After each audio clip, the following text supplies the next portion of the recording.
Smells chocolatey, eh? Now, eat it. So Fokar, teach us. Give us knowledge. Teach you about what? If I tell you teach us, it's chocolate or butter. Or pottery. Why did pottery not come up? We did it for like 30 years. Pottery cannot be taught. It can be learned, but it can't be taught. Easy there, Socrates. I bet I could learn about chocolate. Okay. All right. Does anybody know the origin of chocolate? Yeah, fuck yeah, I do. I got a little facts with Max right here.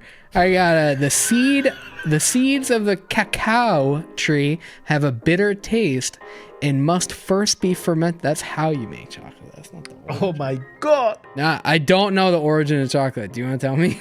Okay, the origin of chocolate is from Mexico. It was made by the Aztecas in Mexico, and it was a drink actually. Then of course the Spanish people came, killed everybody, and they took the chocolate basically. But it was a liquid basically till the 19th century when they had the hydraulic press. That's when they were able to extract the butter from the cocoa and made it not a liquid. And now all the chocolate is not from Mexico. We have some cocoa from the Central America, but it's mostly from Africa. Chocolate can be learned. And can be taught. So let's talk about what most people think chocolates are. Okay. All the chocolate flavorings that I have tried, every single one of them, either has some type of off note that's not very good, or there's something that's wrong with it. There's no really good chocolates out there to use. I kind of have like a love-hate relationship with chocolate profiles because I love chocolate, but having to work with these chocolate flavorings that we have is just, it's so frustrating. Yeah. Like you need to focus on the good things and try to work around the shitty things from those flavorings. The trick to chocolates is that pick the right chocolate that has the right kind of notes in it that you're looking for. So like if it has a nutty note, then try to lean into that nutty note.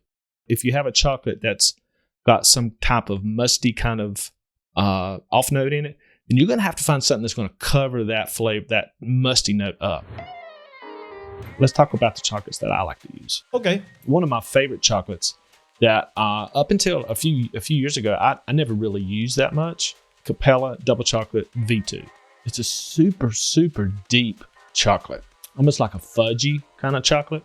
And it has just a little aspect of some kind of nutty thing going on, like a hazelnut. But it's super good. It's one of the chocolates that, to me, doesn't have very many off notes. That's one thing about chocolates that people have to understand. So it's the more versatile in one way? It's not as versatile as some because it does have that nutty note in it. But if you don't mind it, and it's not very prominent. I mean, you may not even pick that nutty note up. So it is pretty versatile. It's something that can be used in a chocolate milk, or it could be used in a fudge. Yeah, it's more of like a brownie flavor. Yeah, like a brownie. So by itself, it's like a dark chocolate, but you can use it to make that a milk chocolate by adding all the flavorings. Yes, if you throw a bunch of creamy aspects to it, milks, things like that, you can make it into a chocolate milk. But it is very sticky. It's very deep. It's one of the deepest chocolates. It's like fudgy, not syrupy. Like the other thing I like about it is like it is strong. Like it's gonna stand out like it is a chocolate. Like there's definitely chocolate in the recipe. Sometimes like too much, but like you can use that anywhere like comfortably at like 1%. The way I look at chocolates is that I treat them as a spice. Okay. Make your recipe, if you're making a chocolate milk, make your milk base, make it a really good creamy milk base, and then pick a chocolate that you think will work with it, and just accent it like you would a cinnamon or something. One of the problems I always had with chocolates is that I didn't like the texture from them. I feel that Capella Double Chocolate V2 is like more pleasant to babe than others. It's very forgiving. You know, you could probably throw it at just about anything, and it's gonna blend pretty well with it. Yeah, it stands out. I never really got the nuttiness before from that one until you mentioned it. But I also never got any of the like off notes in the beginning from Mullenberry Glamour chocolate until I like really tried to use it in other applications. And it was just like, it's so nutty and it's like waxy, which I kind of like that it was waxy in the beginning, but that's all I would get from it is like this waxy coating. Mullenberry Glamour chocolate to me is a really good chocolate, but it's a very specific kind of chocolate. Now, as compared to the Cap Double Chocolate V2, this has a super nutty flavor. Yeah. I mean, this is like peanut flavor in it. Yeah, like raw peanuts. So if you're going for like a chocolate peanut butter cup, that is the perfect use for that particular flavor. And like you said, it's kind of waxy. Yeah, it reminds me of a candy bar. That would probably add to the kind of the stiffness of the chocolate just a little bit. To me, it does have some musty off notes to it. Yeah. But you can cover that up. In a lot of my chocolates, I'll add either like a TPA coconut candy or maybe add some type of butterscotch or a caramel to it. And that helps cover those off notes up. So Glamour chocolate, you use it more for a bakery, not... I don't know if you would use it for a milkshake, for example. No, I probably wouldn't use it for a milkshake, no. Because it's very specific that it has that peanut, almost peanut butter-like note in it. Yeah, it's like perfect for like a Reese's. If you're making a peanut butter milkshake, it might be great. Right. That's the thing about these chocolates is they so many of them have so many different aspects to them, and they're all kind of bad. Yeah, yeah. But if you use them in the right kind of recipes, they will work. You just have to pick the right ones and lean into the positives and try to cover up the negatives. So what about chocolate mousse by Babe Train? I love that chocolate. Yeah, it's one of my favorites too. I think that it's a good chocolate if you're doing some type of a cocoa chocolate type custard, because it is kind of fluffy. It has volume to it. It's like it's whipped almost. Yeah, but it's less dense or heavy, but it has more volume. It's like air. And for me, that's one that has the least of all off notes. Yeah. One thing that I don't like about it is that for me, it tends to fade some. Another thing about chocolates is that sometimes you need to use a chocolate flavor and something else to boost the chocolate or enhance the chocolate. So with that chocolate mousse, I would suggest using another chocolate with it, maybe like a Vape Train dark chocolate, which would just boost it just a little bit, so that when it does fade, it doesn't lose that chocolate flavor. From chocolate mousse, I get it's not an off note, but it's a secondary note. There is like caramel, like the dark caramels from Vape Train. Really? Yeah, a lot of people say it's like fluffy, and I don't really get that from it. I don't really get that it's fluffy. I get that it's creamy. Like a mousse? It's not like a mousse. It's creamy. It's like a creamy chocolate, but it doesn't seem to like have like that aerated thing to it. Yeah, maybe it's a good chocolate when you need more saturation, more chocolate flavor, but you can't add from the chocolate you are using because it's going to break and give you like an off note. You can add this one to have a little bit more of that. It gives you the impression that it's like a mocha almost, without being like Flavora mocha, which to me is not very creamy. Yeah. Flavora mocha is not really chocolate. It's mostly coffee, but it's like kind of like a weird one. But this one I like with like Flavora mocha. It says mocha on the label, but let me tell you, it's chocolate. Yeah, it's chocolate. If you take it up over 2%, you're going to get a little bit of a coffee note from it.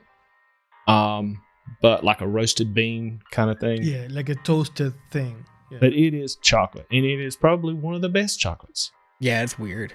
I love that flavor. But I think Flavora mocha is one of the weird ones that never works with coffee to me, because it just seems to accentuate like other bad notes from coffee, where the mocha seems like it's like kind of like dials it down a little bit. This one's the opposite. It just kind of goes full on. It's one that you have used in a small percentage.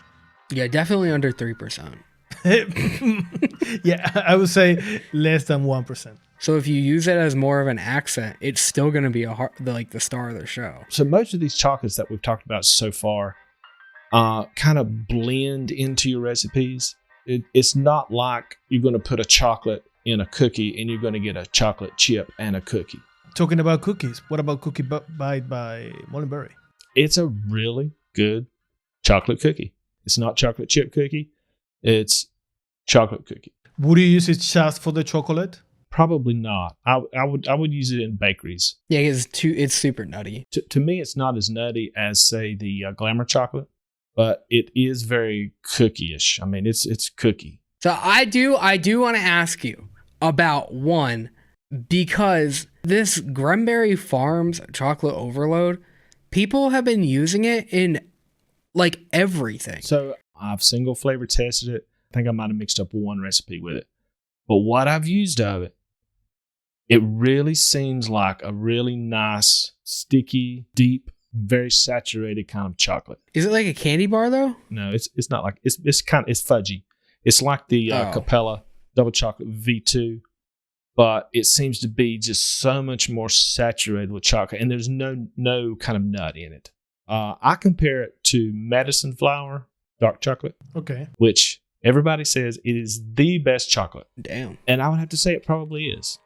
If you're just looking for a good dark chocolate to add to something with no off notes, no nutty notes, it's probably the best one. But it's so expensive. Yeah, and it's going to make your liquid dark, like really dark. They both do. All of the chocolates that we've talked about, mostly they're black. They're black. So anytime you're making a chocolate recipe, just know that you're probably going to have to change your cotton pretty often. The other one that people used to say it was like the best chocolate ever was Hansen Australian chocolate. What happened with that one? Is it still good? Is it still something people should buy? For me, it's just got those musty off notes that are so hard to cover up. Now, I have created recipes using that flavor and then try to cover up those musty notes by adding a caramel to it. It's a decent chocolate. You can work with it, but it's kind of failed down in my usage as I've started using other chocolates. So there is another one, which I guess it's not necessarily a chocolate, but it's one that I think people should use, and I hope they can isolate it. Wonder Flavors Nanamo Bar. Oh. Holy shit. Yes. That stuff is a candy bar chocolate, but it's got this nut and coconut and... Yes. But it's such a good, like, milk chocolate candy bar. You have to work with the rest of the flavors in the chocolate. Right. But if you can work with that coconut and the bakery note from it, it's like perfect for that. And we've used it like really low in recipes, so low that you really don't pick up that coconut. Mm-hmm. Maybe you still pick up a little bit of the nuttiness. Yeah. And the chocolate part of that particular flavoring is a chocolate chip. And it's separate, though, too. Yeah. Like, Nanamo Bar is always like that. Like, remember it was that, like, eureka moment for, like, the chocolate chip cookie recipe. Is that the one that you would use to make, like, chocolate chips? Yeah, it gives you the most impression of one, I think. If you're wanting to introduce a chocolate chip into your recipe, try to find a chocolate that tastes more like a dry cocoa type flavor, because what that's going to do is it's going to stand out more so than a syrupy chocolate that is just going to blend with whatever you're putting it in, and whatever you're making is just going to be a chocolate that. Right, yeah. And it'll kind of trick your brain into thinking, oh, that's separate from this. That must be the chocolate chip. So one thing I want to ask you, because I don't understand this, but I don't know if you understand it either. I don't know if any of us understand this. Why does butterscotch and coconut always seem to be in chocolate flavors, and why does it work so well? Like, it fixes a lot of these chocolates. I mean, you're an expert on tobaccos, right, Max? No. Yeah, you are. You understand about bridging flavors. You know, Yeah. if you have a tobacco and, I don't know, something else that kind of seem separate, they need to be bridged by something. Yeah. I think that's what the butterscotch and the coconut does. And also, most chocolates that you buy out in the stores and stuff, if you look at the ingredients, it's going to have coconut, or it's going to have some kind of caramel in it. So that's a familiar flavor that people have already tasted, and they have it in their sensory memory. Oh shit. Maybe also the vanilla, that you need vanilla in chocolate. Maybe that's from the butterscotch or the caramel. Adding vanilla to chocolates is a pretty important thing, but it's not to bridge. It's to make the flavor a little, pop just a little bit more. Okay, I have another question about something similar to that. What sweetener would you use for chocolates? I prefer Capella Super Sweet with my chocolates. I've tried Flavor West. It works fine. I've even tried Favora Sweetness. It works okay too. But for me, chocolate, if I bite into a chocolate bar, there's a sharpness, there's a sourness, there's a bite. And the only sweetener I think that does that and does it well is Cap Super Sweet. Chocolate needs to be sweet. If you're making a chocolate recipe and you don't put sweetener in it, you're fucking up. Chocolate is basically sugar with a little bit of spice in it. I think another thing that I kind of learned from chocolate recipes is obviously I was doing it wrong in the beginning. I would be building around the chocolate, but you should really be simplifying a base and then just finding the right chocolate for it, because that seemed a lot easier to just put the right chocolate in with a good recipe. Even if chocolate is the main note, you wouldn't start with that one. Right. The only other one that I want to talk about is 101 chocolate milk. Okay, why? 101 chocolate milk is really a good base, actually. So that's one of the chocolates that you can use first. Yeah. As a chocolate milk. But you have to use it high. You have to use that from 5 to 8%. It is so weak, and you have to use another chocolate with it to really pop that chocolate. So, Fokar, you like chocolates, right? I love chocolates. I like them? I love them.